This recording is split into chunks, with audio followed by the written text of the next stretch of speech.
За Garnet-ийг компьютер харахтаа Android ойлтын USB кабель аваад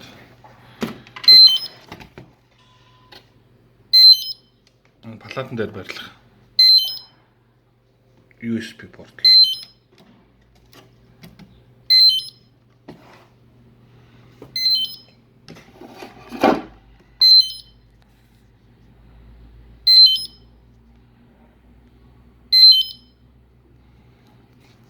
За тэгээд нөгөө USB-г компьютер руу холбочихно.